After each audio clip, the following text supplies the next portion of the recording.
to dance isn't necessarily to be able to kick your leg in the air or spin around. It's actually, we're trying to find a more meaningful and spiritual way of moving.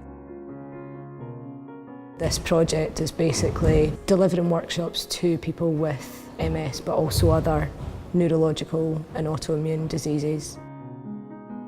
We're kind of focusing on creating this open space to explore different movement ideas through imagery, so the imagination and use of various descriptions towards movement. So that way they don't feel like, oh, this is right or this is wrong. It's just we're exploring. A lot of what people have said in the workshops is there are things that we do that are similar to their physiotherapy, but actually because you've got music in the background and because it's a task, it's dance, it's creative movement, it doesn't feel like it's an exercise, or it doesn't feel like you're being forced to do something. Like any muscle, you know, you've got to use it in order for it not to go.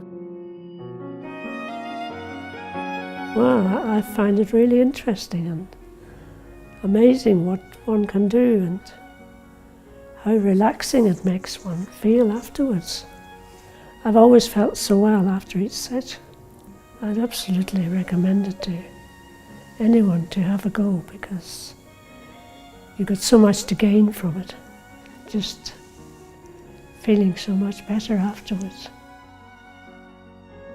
It's just doing something really positive, rather than feeling that everything's very negative about having an illness.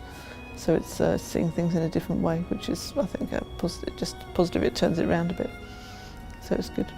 It's more accessible than I think people probably think.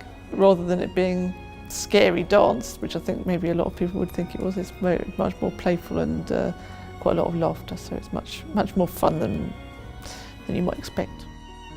What we try and do is we try and encourage just mobility. We're not asking people to move in a certain way, we're just asking them to move in whatever way they can, and that is the way that we look at the workshops. We just want to work to encourage people to move and find mobility that they still have that maybe they don't think they do.